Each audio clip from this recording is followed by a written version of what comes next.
Come you're up so early? Say, if you were headed where I'm headed, you'd be up early too.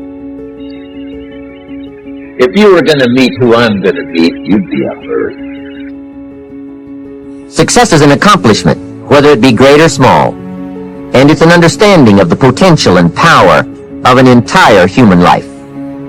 Success is an awareness of value, and it's the cultivation of value through discipline. It can be tangible or intangible.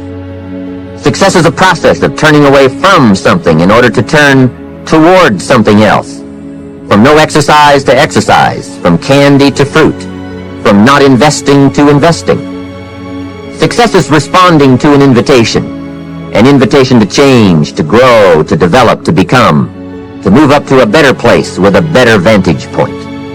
But most of all, success is making your life what you want it to be, considering all the possibilities, considering all the examples. What do you want for your life? That is the big question.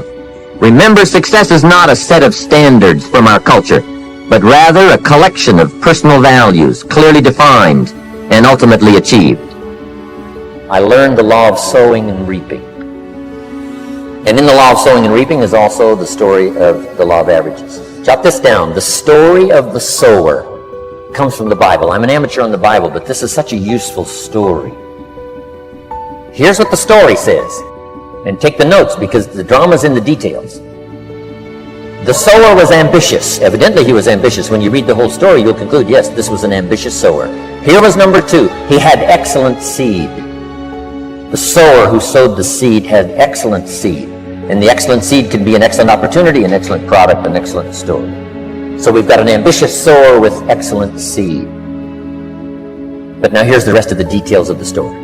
For your information, for the drama of your life, so you can understand things better. Learning some of this is how I got rich by age 31. Okay.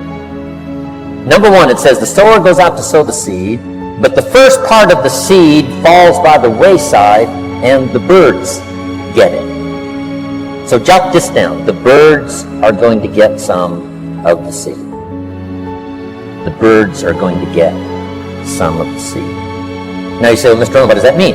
Well, I invite John to come to a meeting. He said he'd be there Tuesday night. Tuesday night I show up, John isn't there. I say, John, I wonder why John didn't make it. Now I know the answer. The birds. The birds. John had this great idea of coming to the meeting to look at an opportunity, and somebody stole it and said, you're not going to go see network marketing. And he says, well, maybe not.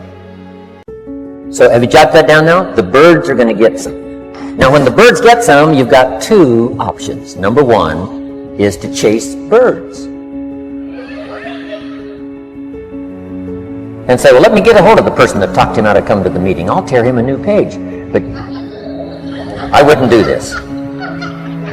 Here's what happens if you go chasing birds. You leave the field. If you go chasing birds now, you leave the field, which is going to distract from your future, not add. So you can't chase birds and try to straighten this stuff out.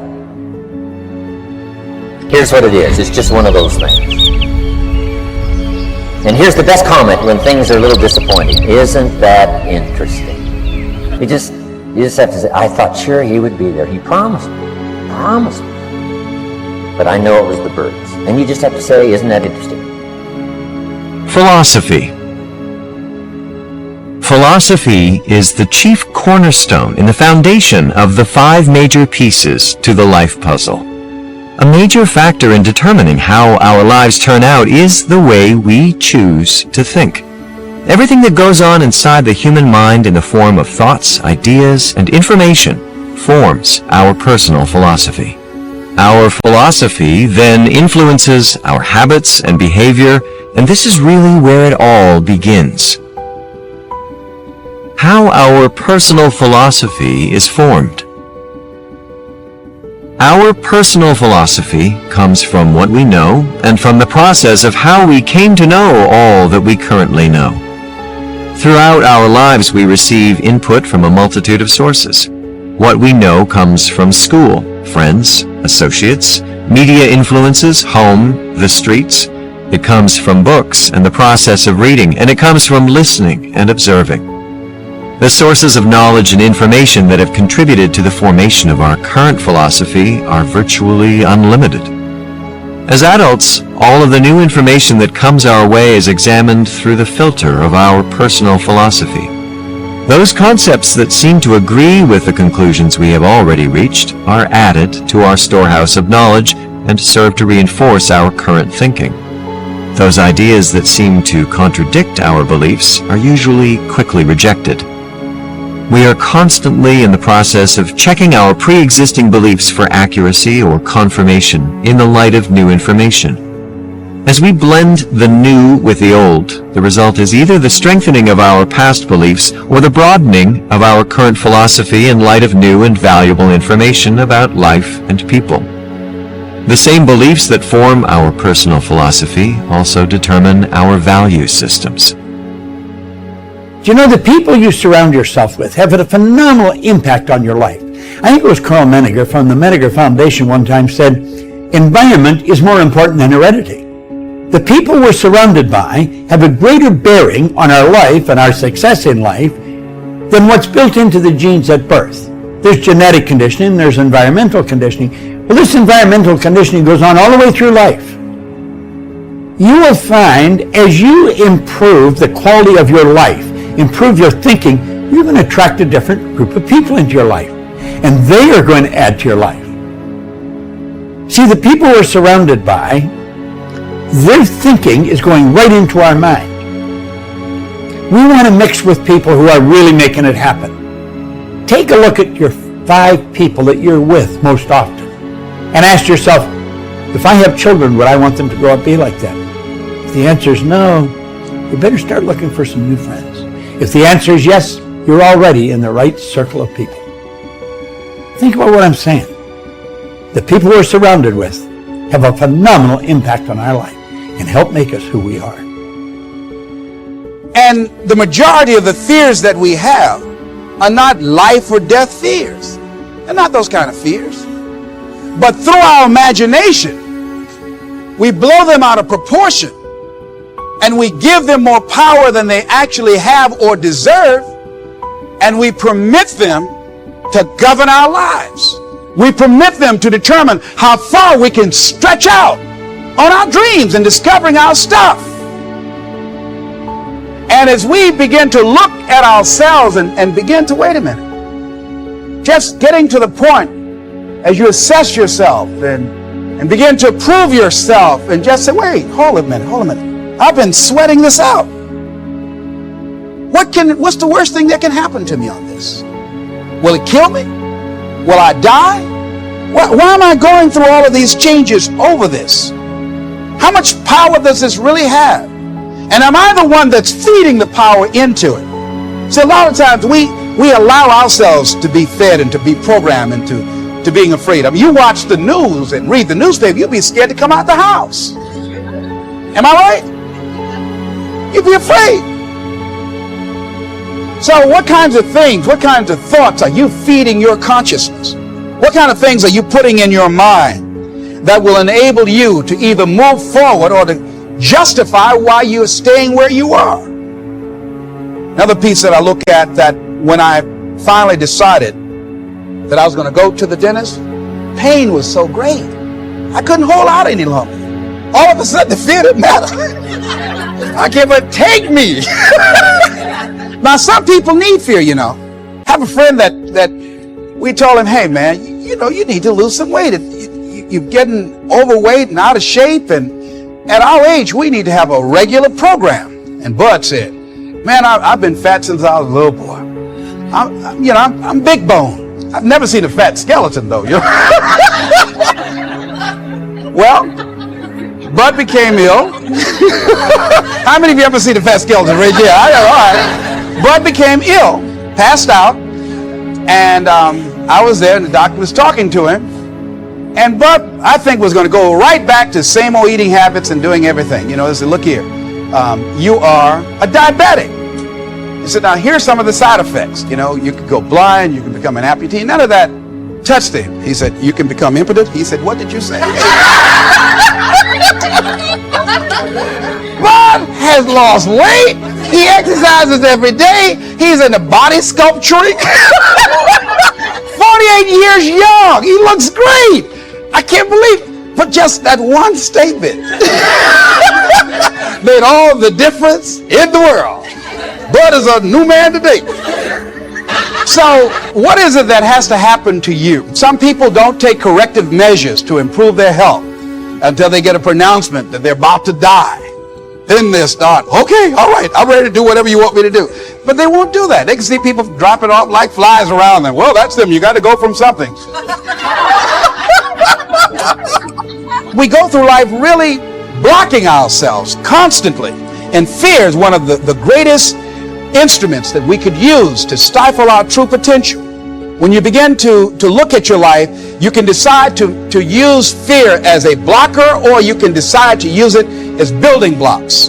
That you decide, hey, look here, I'm going to move in this direction. I'm not going to allow anything to stop me from doing what I want to do. Shake somebody's hand on your right and left and say, I'm unstoppable. Persuasion in anything. So if you want to persuade your children, if you want to persuade someone to take a look at your faith, if you want to persuade someone in business, if you want to persuade someone to help you in anything or help them in anything, it's real simple for me. Monster belief. And so you can't transfer to me that which you're not experiencing yourself, right? So you can't give me people are always trying to come up with a magic word, the magic close, the magic this. And there are words you shouldn't use in persuasion, no question about it, right? There are words that are more effective than other words. And clearly to be successful in any business, you need to know what those words are in your business.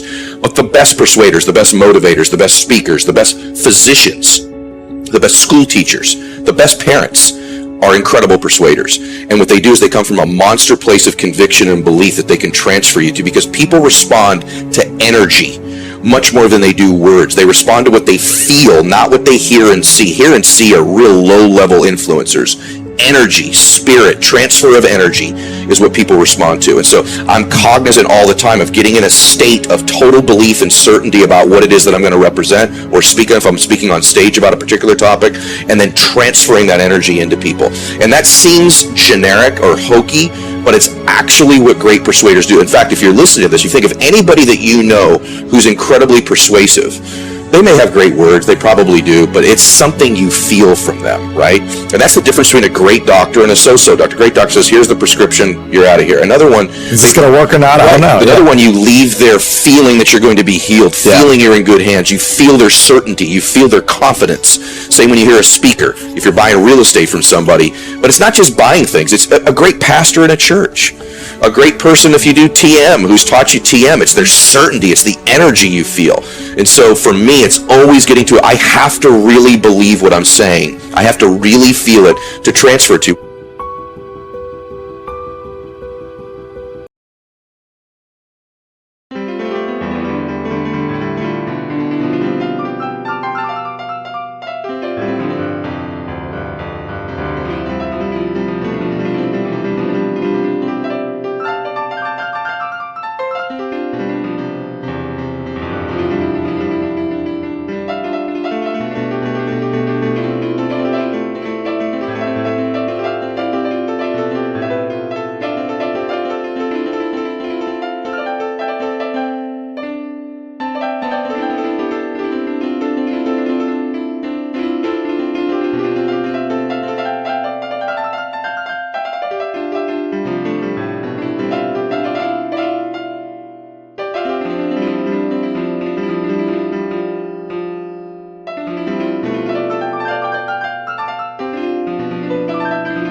die.